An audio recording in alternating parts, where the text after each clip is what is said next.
I'm the coordinator of the college lecture series. This is sponsored by the Professional Development Committee. Welcome. Today we have Sam Barry from the library. She's content reference librarian, and her presentation is Best Practices for Deconstructing Whiteness in the Academic Library and Anti-Racist Librarianship. Probably you guys know the background that Sam, she graduated from SUNY Adirondack in 2013 with her associates in liberal arts, humanities, and social sciences. Then she transferred on to Albany, University at Albany for BA in English, and then she has two masters, one in library science and English literature studies. It was during her time, as she says, at Albany, SUNY Albany, that she took several classes which ignited her passion for equity in academics, and she has carried that into her librarianship. In fact, this presentation, she presented this in a shorter version of this talk at the first Rochester Inclusive Libraries Conference in October of 2018. And she attends continuing education and professional development opportunities on the topic of equity in academics whenever possible. Sam. Thank you very much. I would like to welcome you and thank everyone for attending my presentation, Best Practices for Deconstructing Whiteness in the Academic Library, Anti-Racist Librarianship. I'm Samantha, as Jibin so kindly introduced me, a reference librarian here at SUNY Adirondack and a proud graduate of SUNY Adirondack class of 2013. It is my pleasure and my honor to be before you as a past student and now as a colleague to talk about these issues about which I'm extremely passionate and which truly demand the passionate energy and action of all of us. I would like to start by listening to SUNY New Paltz student Patrick Derillis speak about his experience being one of only 2 Black students in an American literature course.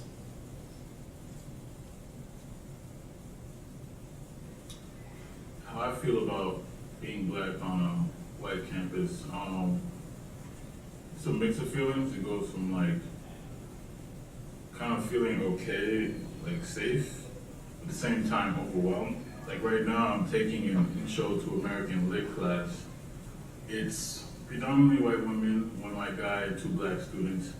The professor's a white woman, and we were reading Their Eyes Are Watching God by Little Neil Hurston a few weeks ago.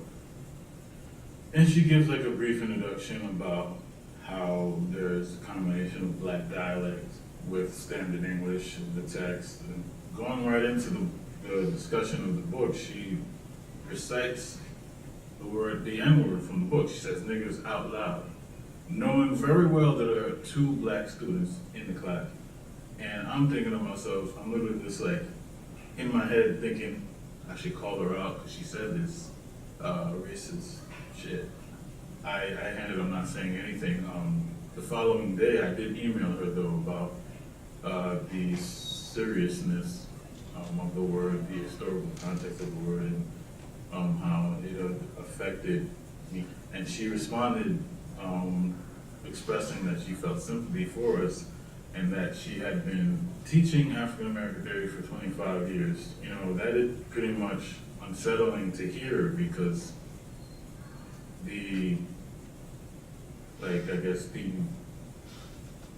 what you would call the sophisticated version of saying, I am not racist, I have a Black friend. So meanwhile, I didn't know how else to respond. I felt like, you know, if no one really would have talked about it, you know, it would have just been another thing put behind us as if the use of the word was no issue, particularly by white people. The experience you just heard Patrick describe is far from an isolated instance of racial insensitivity, microaggression, or exhibition of whiteness culture in the SUNY system. It is far from the only time a student of color has had their concerns invalidated by a white person in a position of authority. His bravery in emailing his professor is due, I am sure, to Patrick's own strength of character, how he was raised, and the tireless work of social justice groups, national and local, to educate a country saturated in whiteness, to help the people of color unlearn the silence that has long been forced upon them. Patrick's professor, though, isn't evil, maybe not even a bad person at all. Patrick's professor is just a product of a broken society. It is my aim this afternoon to galvanize you to the cause of dismantling whiteness culture in our college, in our libraries, and hopefully in each of your lives. Before I dive into the meat of my presentation, I want to talk about a few experiences that have made the issue of whiteness and my role in dismantling it very urgent for me. When I worked at the Sage College of Albany, we had a professional development day the week after graduation. During the question and answer segment following a diversity and privilege workshop, a Native American English professor asked the group for advice on how to deal with students writing essays in support of white supremacist policies, using white supremacist websites as their resources.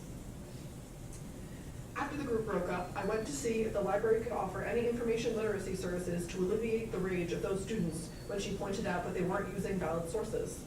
She was sitting next to a professor of South Asian descent with a very mild accent, who added that he has experienced racism directed at him in his classroom, as well as through the student end of semester feedbacks.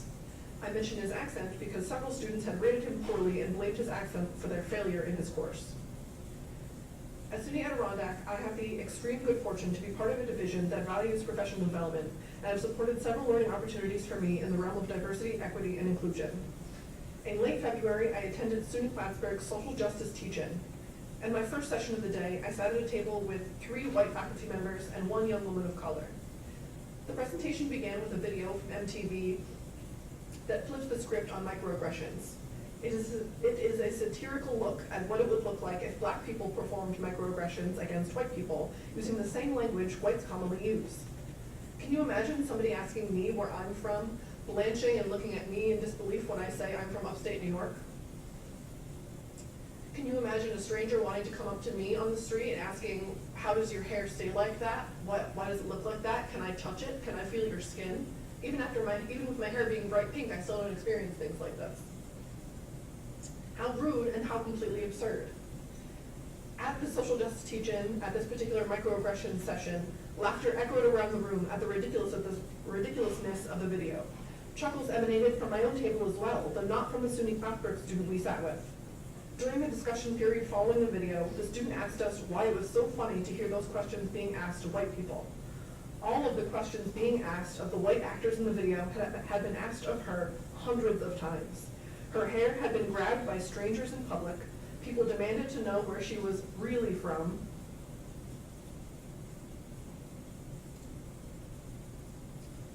People demanded to know where she was really from, and people have told her that they can't understand her despite being born and raised in New England by American parents, and so on.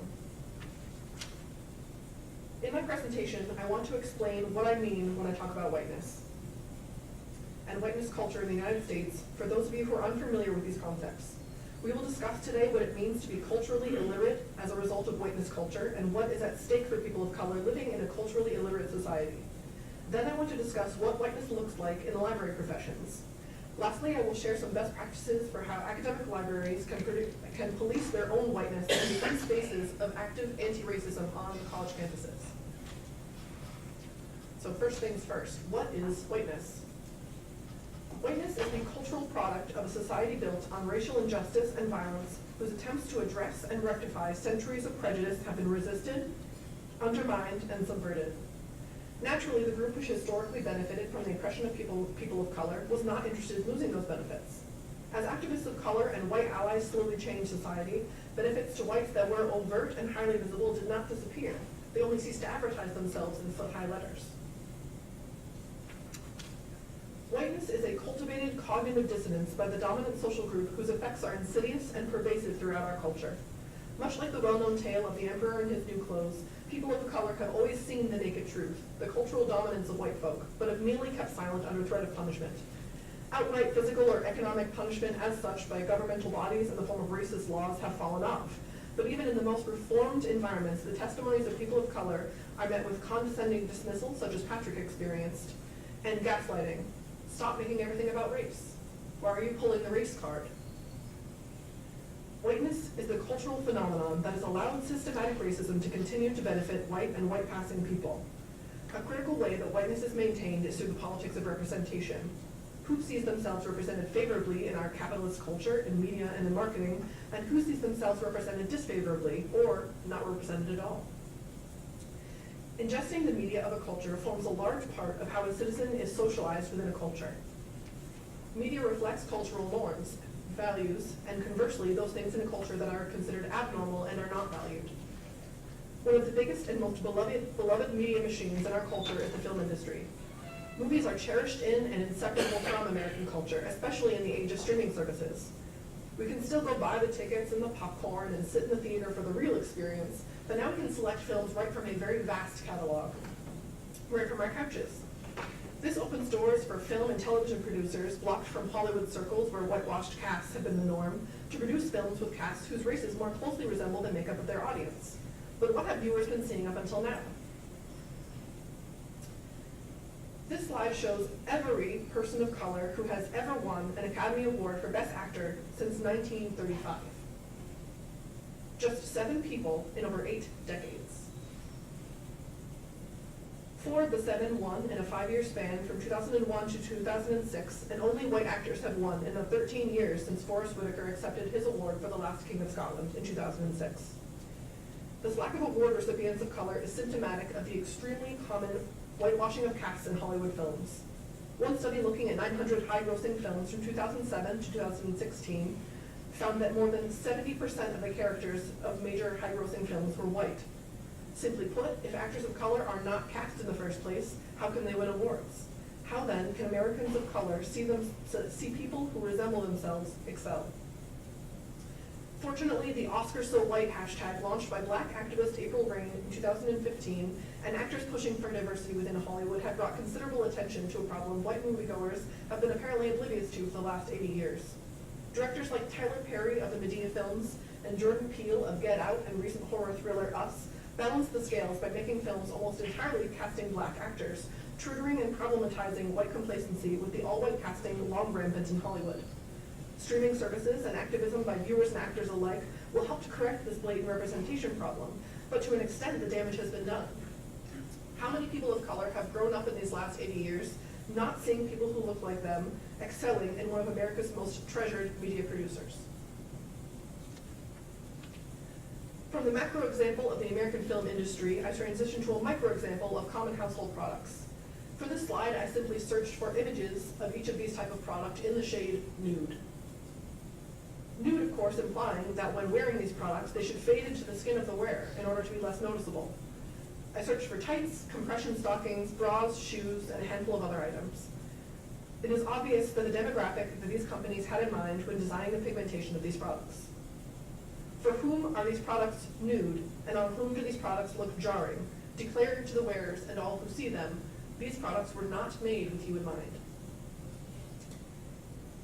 In my final example of racial representation in our society, I turn to a study published last May by the Boston University Law Review, examining national arrest rates for misdemeanor crimes. Black arrests clearly outstripping white arrests.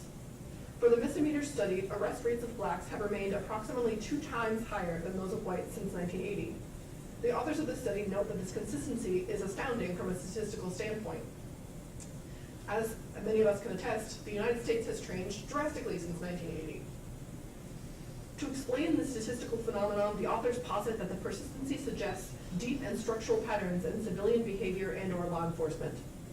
They hypothesize that the misdemeanors studied are generally crimes of poverty, and centuries of racial oppression have produced a society in which race correlates with wealth. Compounding this, police may focus patrolling in impoverished neighborhoods where these crimes of poverty take place, neighborhoods disproportionately populated by black families for the same reason. In addition to this data, I would be remiss in my failure to remind you of the rates at which communities of color experience police brutality and death at the hands of police officers compared to white communities. While light-skinned people can see themselves represented positively in films, television, and other media, and can be assured of their value and visibility when shopping for common products, people of color have seen representation mainly in negative ways, or not at all. In a society in which we are constantly inundated with media, this lack of representation is detrimental to the way our citizenry views and interacts with people of color, especially in the case of the people who identify within that group. A constant barrage of white faces succeeding and brown faces appearing as side characters, special appearances during a cultural history month, or as either criminals or victims on the evening news, causes extreme psychological distress to communities of color. Compounding this stress is being surrounded by white people who are ingesting the same media, without the benefit of a community that knows how better to educate them. In this way, whites maintain minimum awareness of the nuanced experiences of being a person of color in the United States, benefit from being the focused demographic for the majority of media and marketing, and continue to coddle our extreme discomfort at any discussion of race by not addressing it at all. Thus, whiteness is allowed to persist and is reproduced in all of us. The products we buy and the messages they send socialize us, tell us about our society and our role within it. In What Does It Mean to Be White, whiteness scholar Robin DiAngelo explains a major way whiteness reproduces itself is through socialization. Second to media sources and marketing in the project of the socialization of the American citizen is our time spent in the educational system. Every United States citizen with a high school diploma has spent roughly 13 of the most formative years of their lives in the educational system. This chart shows the population data for the state of New York broken down by race and tells us that approximately 43% of the population of our state is made up of people of color. That is nearly half of the population. With that in mind, I would like to pose some questions to the white folks in the room. Are there more white people or people of color in this room right now? White people. Would you have noticed if I had not asked? Yes. Consider, was the neighborhood you grew up in primarily white? What about the schools you attended? Your K through 12 experience? Did you have any teachers who were people of color? What about your friend group growing up or people you dated? DiAngelo goes on to say that because prejudice informs how we view others, it necessarily informs how we act towards others. This action may be subtle as awkwardness and disinterest. But again, this disinterest is not natural, neutral, or benign, it is learned, and results in, among other things, not developing relationships with people from particular groups. The way we are socialized to view other races and our own has a significant impact on the way we relate to each other. Many of you, like me, grew up submerged in whiteness and therefore continue to conduct our lives in whiteness. My classmates, kindergarten through my senior year of high school, were overwhelmingly white, and I didn't have a teacher who was a person of color until I was in college. It also didn't occur to me to think that this was odd until I was in my bachelor year of my English program at UAlbany. All of this, in addition to the fact that the very subject matter taught in the K through 12 years is heavily whitewashed, turns us into agents for the reproduction of whiteness culture.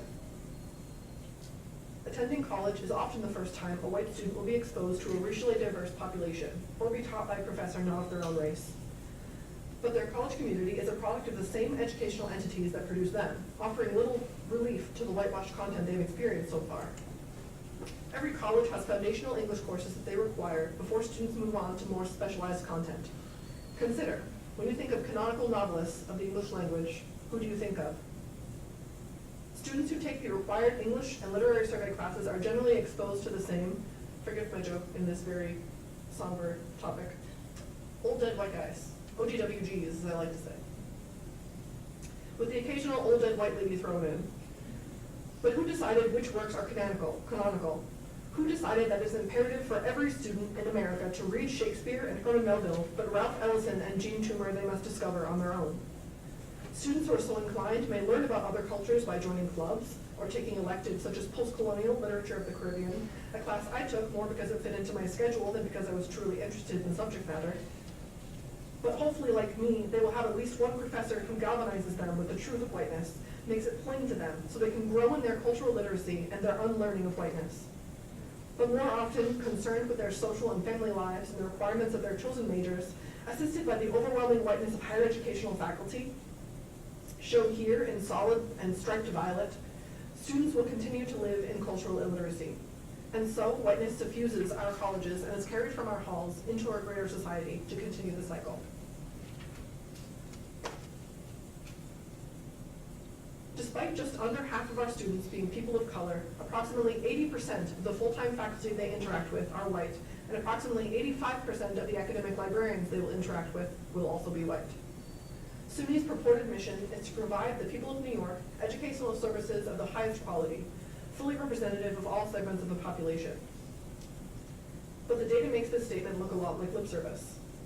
Such empty statements allow whites in power to give the appearance of complying with diversity directives and adapting to the times without having to make material changes to the way the system functions, and so whiteness continues to be reproduced. There is one educational facility on campus where nearly every student, regardless of major or residency, will go to study, to meet friends, to learn research skills, and to find something to read or watch for pleasure. It is a repository of information of the stuff from which all learning is constructed. It is a relatively independent body on the college campus, and as such has a unique and dynamic ability to represent the mission and culture of the college. This magical place is, of course, the library. But the library and librarianship as a profession are not exempt from the insidious effects of whiteness culture. To read the Librarian's Code of Ethics, as created by the American Library Association, is to understand that to be a librarian is not to be a gatekeeper, but a destroyer of walls and a builder of bridges. Restated several times in the ethics is the essential idea that no diversifying factor disqualifies a person from using a library, and it is the duty of librarians to facilitate this access. However righteous and honorable the Code of Ethics attempted to be, there was a major obstruction to its goals in place before the ALA Council even met: whiteness culture. The librarian's profession has always been an overwhelmingly white one. Systematic racism in our society is heavily responsible for creating inequitable pathways to the graduate education required to become a librarian. The association of education with privilege and unattainability, paired with our society's dismissal of non-traditionally educated people, makes halls of academia unwelcoming to minoritized folks. If people of color, despite a rigged system, do attain their master's in library science and send out resumes, too many go unanswered while hiring committees select the white applicant with comparable credentials, consciously or subconsciously reasoning away race as a factor in their decision. With the lack of people of color in librarianship comes a natural lack of cultural literacy. Their absence from the professions means the absence of their input and foundational aspects of librarianship. The Library of Congress call number system and the Library of Congress subject headings lists have been the most widely used classification system for cataloging academic collections since 1909. This list arguably comprises the language of academic librarianship and the language of access to the materials cataloged. The list has undergone many changes since 1909 as common parlance has changed, but what hasn't changed in the last 110 years is the race of those in control of the language of access. And so whiteness is woven into the function of academic librarianship. Just as our society did not end racism by electing a black president, nor has academia healed itself of whiteness culture by inserting diversity clauses into their hiring policies and student handbooks, or adding a few more diverse literature survey courses. Despite the recent rededication of the American Library Association to the goals of equity, diversity, and inclusion, first-hand testimonies of librarians and information professionals who attended the ALA's Midwinter Conference speak volumes about the actual state of librarianship. I am part of a Facebook group by librarians, and like many of the other members, excitedly read the postings of our colleagues who were able to attend the Midwinter Conference. I saw selfies with beloved authors, towering book displays, packed full auditoriums. But then excitement turned to disappointment and outrage. Tiffany Bradford Oldham is a public librarian who attended ALA Midwinter with her spouse in Seattle. She shared with the Facebook group racism she experienced personally and further incidents she witnessed while attending. She began her post by apologizing for any unprofessional language to follow because she was so hurt and angry about what she had witnessed and experienced at what Library Journal called a human-centered meeting. While discussing books on display with her husband, an attendant accuses her of trying to steal a book. Their reasoning? She looked the type. Tiffany says later that she intervened when she overheard white librarians bully a young black woman wearing an exhibitor badge to tears, telling her she did not belong there with librarians. Tiffany says these same librarians had aggressively told her a book was not hers to take while she waited in line to discuss it with the publishing house. When I privately messaged Tiffany asking her if I could use her experience for this presentation, she eloquently summed up the challenges I hope to bring to light today in academia and librarianship. It's not enough to order books with diverse characters and have drag queen story times. It goes further into how we engage with our patrons of color in our spaces and how we treat our colleagues and future colleagues from marginalized groups. I know the political climate has seemed to open the floodgates in bad behavior, but as a whole, our profession advertises that we are progressives who value our communities, but what I saw and experienced bothers me. It also seems this is a pattern of issues that other librarians from marginalized groups have experienced. As Tiffany expressed, the ways in which we must attack whiteness and racism from within librarianship are myriad and go far beyond the low-hanging fruit of the diverse book display. So what does whiteness look like within our library? In the academic library, whiteness takes the form of an overwhelmingly white faculty and staff, physical and electronic holdings by primarily white authors, over-policing of students of color who violate library noise or food policies, adjusting speech to be louder or clearer when working with a student of color, and other microaggressions. Even well-meaning libraries that seek to add diversity to their staff and collections do so in ways that otherize people of color, such as tapping the same person of color for committees, especially concerning diversity topics, time and time again, or having a portion of the collection specifically called the diversity collection, which otherizes non-white identities, ironically in the name of inclusivity. Our task feels insurmountable, but there is a way forward. As one of the few locations on campus that provides an intersection of students and faculty across all departments, the academic library is the ideal location on campus to begin dismantling whiteness and modeling policy and action for other organs of the campus environment.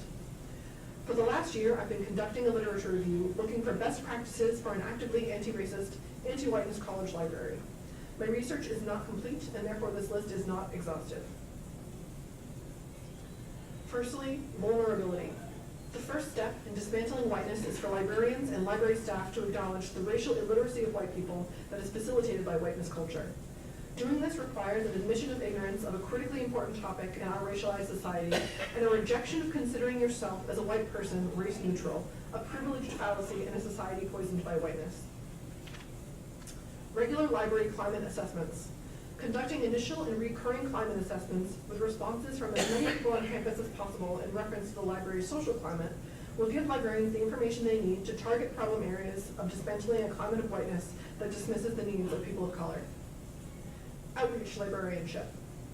Outreach librarianship, or first-year experience librarianship, can make assessing the accessibility of the library in terms of climate for their students of color a major goal in their outreach services. Accessible multilingual cataloging. In order to increase the accessibility of materials by or for a certain racial, ethnic, or cultural group, it is advisable to include terms specific to those cultures in the searchable record. For example, if an Indian author uses Hindi throughout their work, or often refers to the topic of their work with the term in Hindi, it is important to include that word in the subject tags. Radical reference. Radical reference refers to bringing reference services to people and spaces that do not generally have access to reference services. This will provide students who do not feel comfortable or welcome in the library proper the opportunity to use library services. It can also teach students that reference services can be valuable in ways they might not have considered previously. Radical reference might include posting a reference librarian in the student center for a few hours each day, or asking student groups if they would like the services of a reference librarian present at their planned talk, event, rally, or protest. Being aware of the spatially enforced norms of white culture. Students from different cultural backgrounds will experience spaces differently. As a result of whiteness and perceived racial neutrality, the organization of a library chosen by white administrators by virtue of their conception of economic use of space might feel threatening to a student from a minoritized group. One specific example from Frida Brooks' article, In Pursuit of Anti-Racist Social Justice, is the display of art on library walls from a variety of cultures. To a race-neutral white administrator, this feels gratifyingly multicultural, but from the perspective of a student whose culture was colonized by white people of European descent, it might feel more like an imperialist power displaying the plundered treasures of the colonized. Bystander intervention training, or this week upcoming upstander intervention training. Mandated bystander intervention training for all staff aimed at recognizing racial discrimination and intervening. Actively cultivating racial literacy among staff. And finally, providing institutional mental health support for faculty and staff of all races to assist white faculty and staff with their journey towards racial literacy and to help faculty of color process racial battle fatigue and race-based discrimination in their work environments. The myth that the American meritocracy and of all the things the United States are supposed to symbolize help to maintain whiteness culture. If the powers that be keep espousing that there is an endless opportunity for any person who works hard enough, you will boost the egos of those from the middle and upper classes, keep their votes in your pocket, while feeding false hope to the downtrodden. Is hard work really all that is required in this country to be successful? Or does it help to have a leg up? What does hard work mean to a straight white man who was born into the middle class, who has never gone to bed hungry, compared to a black man whose mother had to raise him alone in low-income housing, in a neighborhood classified as a food desert because his father was shot dead by a policeman at a regulation traffic stop, and his mother can't get a better paying job because she keeps being told her natural hair looks unprofessional? How much harder will that young person of color need to work in a country where all CEOs and business owners look like the white man, where every magazine shows white faces, where white women clutch their purses as he walks by, where employees follow him around when he goes to Walmart, and on and on? Our students need and deserve better from their higher educational institutions. They need and deserve to see themselves and their life experiences reflected in their faculty and staff as well as their library collections. They need and deserve faculty and staff who acknowledge their privilege and the brokenness of our society, acknowledge that they have internalized the racism that suffuses our society and are actively working to unlearn it. Let us see the status quo, admit to our parts in perpetuating it, and then work actively to balance the scales. For those used to privilege, it will feel like they are receiving less. Why do these equity measures feel like I, a white person, am getting shortchanged? Because receiving a single slice of the pie when you are used to receiving 3/4 can feel like losing. But we need to sit with this discomfort. Within the field of librarianship, as Tiffany said so perfectly, it is not enough to order books with diverse topics and have drag queen story times. Whiteness has infused all aspects of our society and worldview, and so dismantling it will be an undertaking of personal reform as well as institutional. This is what it means to be actively anti-racist. And thank you for listening to my talk.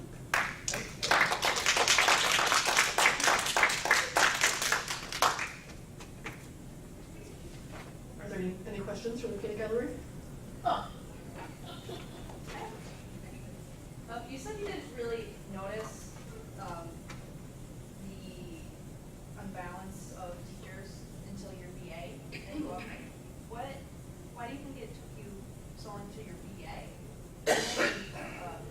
I'm graduating next month, and I've realized that I went to predominantly all-white school. Yeah. Even then, I kind of felt unsettled by it.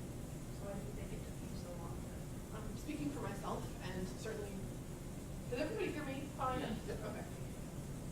Speaking for myself, and definitely for a lot of white people that I'm close with, and probably for a very large proportion of white folks, having grown up primarily in those white neighborhoods, in those really, really heavily white led and white attended K through 12 experiences, coming to ACC, which this was long before when I graduated, long before our dorms attracted so many people from more diverse cities to our campus, and this was a very, very heavily white school.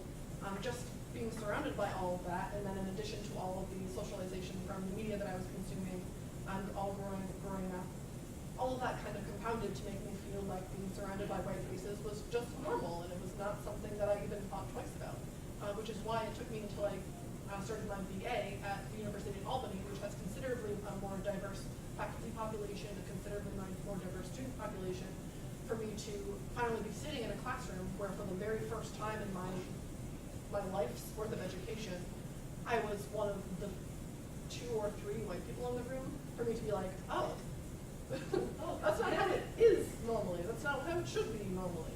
So yeah, that was my experience.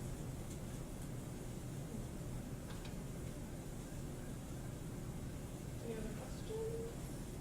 So, you look at the structure of ALA, I mean, I imagine it emulates what you're talking about here, and even within that organization, is there a movement in it to address this issue? There definitely is. There definitely is. What does that and look like? There are plenty of articles that I can refer to from official statements by ALA, as well as interviews that they've given and articles that have been written coming out in library trade publications such as Library Journal, things like that, that speak to the efforts to address whiteness culture from within ALA. Is there resistance within ALA to do that, or It seems like it, and there definitely has. It seems like there has been an effort made in the last couple of years to. There are a lot of special titles and certificates and awards and things like that given for different specific actions and areas within librarianship. And it does seem to me that in the past couple of years, there's been special effort made to specifically go to those public libraries and those academic libraries, primarily attended and patronized by communities of color, to recognize those librarians for the work that they're doing and helping the minoritized groups, especially in cases where they are reflective of their society in their own ways.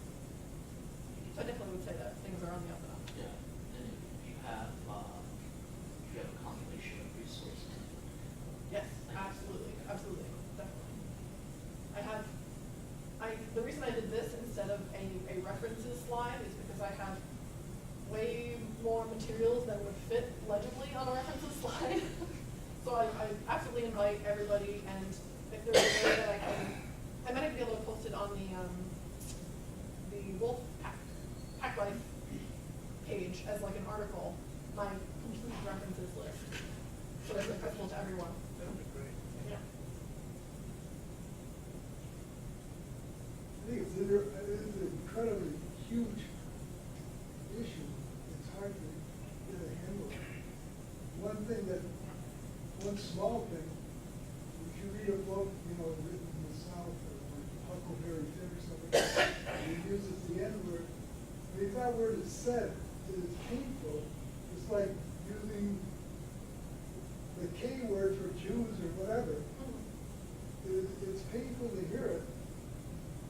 And yet, if you're trying to describe what's going on, or you're writing a narrative story, that you try to describe this stuff as it's happening in the South or wherever, it isn't as painful. It's funny. I don't know why it is when we pass from a different word to the spoken word. Actually, if you hear it, it would be painful for Jews or for Black Americans or whatever. I think that's definitely dependent on context. So when you're reading a story that is taking place within a time and geographical setting in which those terms were more commonly used, and you're reading this fictional narrative, and you're invested in it, your mind and your sort of sensibilities have to kind of take a backseat to the narrative that you're on a ride with, kind of, in the fictional work that you're reading.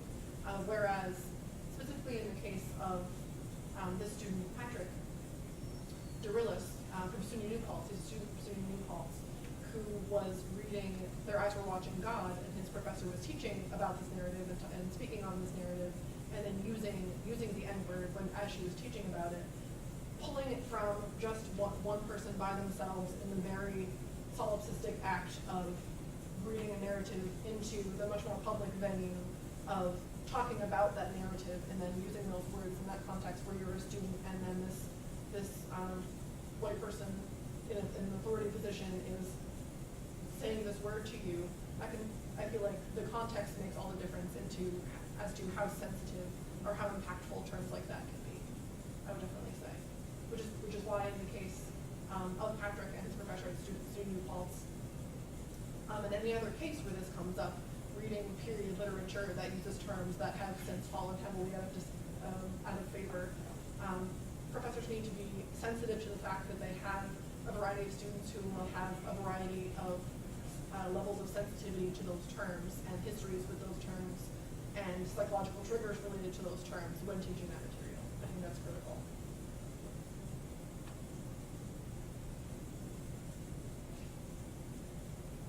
So what do people in this room recommend for teaching that kind of subject or literature?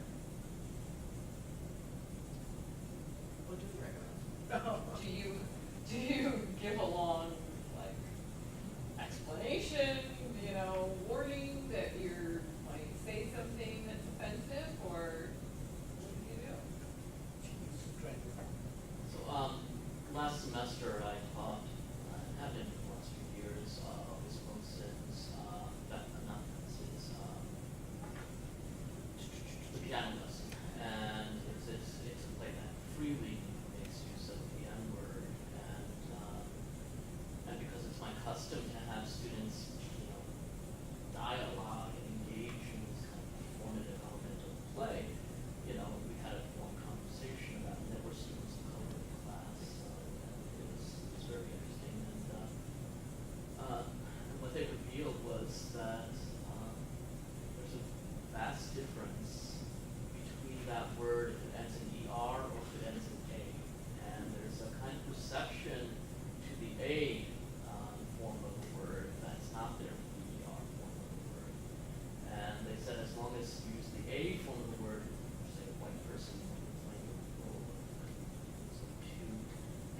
color and called for about 5 or 6 different voices, that they didn't have a problem, but there's something about that ER version that's visceral. I mean, Adds like a harder edge and a harder implication maybe to the use of that term.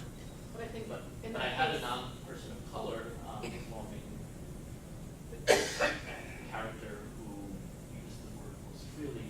I don't know if students of color wanted to stay away from that role or not, and he refused to do it, so we found an acceptable insertion, in text. And I was conflicted on one hand. Certainly I wanted to honor the, my code that was the colorful classroom in which there were aids. But I don't know if shying away from a discussion about what that does in public spaces is necessarily the best approach. no, and I completely agree. So I think that the tactic there that can be widely applied to a variety of subjects is just have that discussion. Have the discussion. Have that debriefing session. How do we feel about the use of this term? Is this going to disrupt anybody's ability to learn in this room or feel comfortable learning in this room for the remainder of the semester, or being taught by me in the future, if we use this term the way that it is written? What can we do to alleviate the discomfort? Finding those insertions, finding those compensation methods. Have the discussion. I think one of the biggest issues is just basic awareness.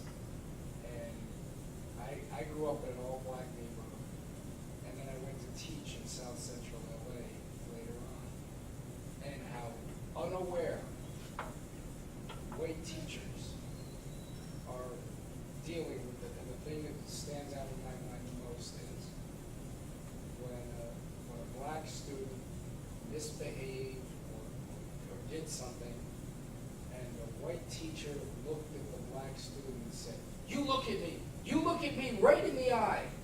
Because that's what white parents tell their students.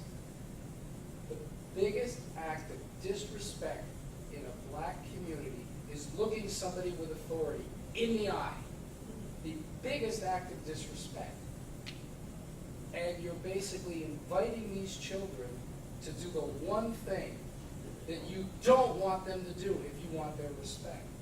And I'm like, it's like, and the teacher after teacher, whether an administrator, whether they're scolding, you look me in the eye. And then the kids are looking at me and then they start laughing. And it's like, it's something that simple. Yeah. And a whole community of education doesn't know that. That's the, You had to grow up in that neighborhood to know that. yeah, precisely. I didn't grow up in that neighborhood, but I grew up in a neighborhood just like that. When somebody's yelling at you, the first thing you do is you look down. You don't look at Which the is person. a really glaring and a very clear example of cultural illiteracy And then at people get in, play in educational system. and people get into how inappropriate it is. When I brought this up before, well, the reason why is because of the slave culture, blah, blah, blah, blah, blah, and we want to change the perceptions of our children. It's like, we want to force them to comprehend that looking people in the eye now is what you want. It's like it's the way. If you look, if you're in that community and you're looking somebody in the eye, you do not respect them. And the words you hear most in your district is, "Why are you looking at me?" Think about that. It's like the ultimate act of disrespect. Absolutely, definitely. Yeah, in the intervening many decades, centuries since slavery has been abolished up until the point where white administrators and educational institutions decided, hey, we should probably try and correct some of the racial discomfort that has been caused in the last couple of years. In that intervening time, an entire culture has blossomed and been created within minoritized communities that white people have been blissfully unaware of and felt no obligation to learn anything about, which your story speaks to completely perfectly. So that can't just be ignored and be like, okay, now we're going to fix things. But even after and the way people want to fix them is, we're going to teach these kids how to do it right. Right. Continue to look me in the eye, Yeah. but you're going to have to respect me. It's like, you just throw up your hands and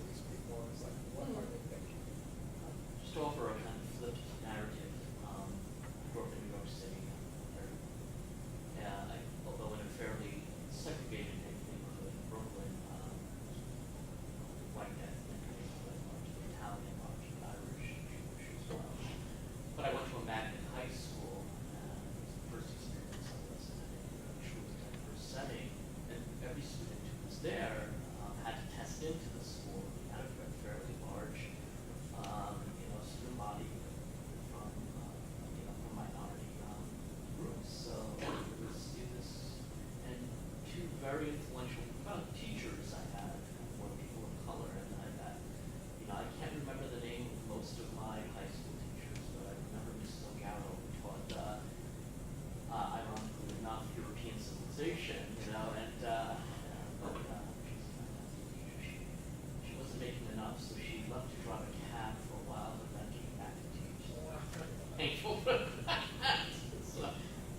So I mean, I think it's important to hear those stories as well, right? That there are stories of empowerment and influence, black, white influence. No, absolutely. And that I think speaks well to one of the ways to begin correcting and dismantling whiteness culture is to have the vulnerability to open up and tell those stories. Again, at the social justice teach-in that I attended at SUNY Plattsburgh, one of the presentations spoke to the inability for healing to take place if stories cannot be told. So in a culture in which the discomfort of white people discussing race has really been kind of coddled and catered to, creating a space where you can be vulnerable and tell those stories, good and bad, is going to be critical to healing the terrible insidiousness of whiteness culture. Absolutely. Surely is, wonderful. I think the topic that you have presented on, I think it fits in so well with what the SUNY system itself is promoting right now with Prodigy, and how our president is really advocating for that. And this presentation and the list of concrete actions that you have created is really help in probably at least concretely thinking about how we can implement some of those issues. The challenge could be, I think, for a school like us and other schools which is predominantly white, and how do you, there is of course always a large group from where you get the pushback, and so to change those minds, that would be an interesting step that we need to, and part of that we need to navigate. Thank you so much. You said.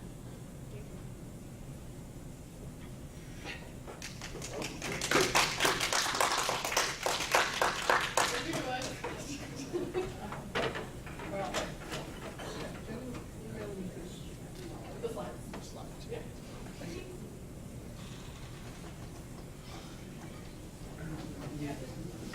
Yeah, that was in your philosophy class.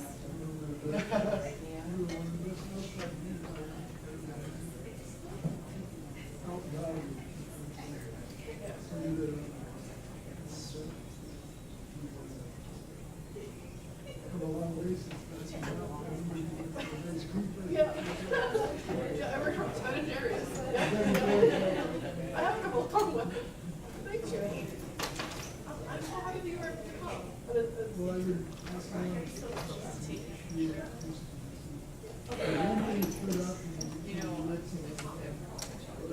got to say another goal because I had, it's a lot to memorize. True, but it's hard to. Yeah, In addition to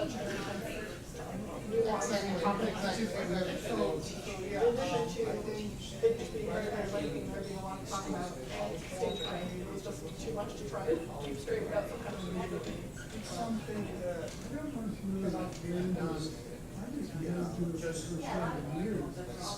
we have to look at the whole hiring practice itself. Right, yeah, so it's kind of a long process. Yeah, and it involves a lot of If I saw her face, I'm better with faces than why and that's we can have conversations why Once residents walk into it, they're gonna get. Okay.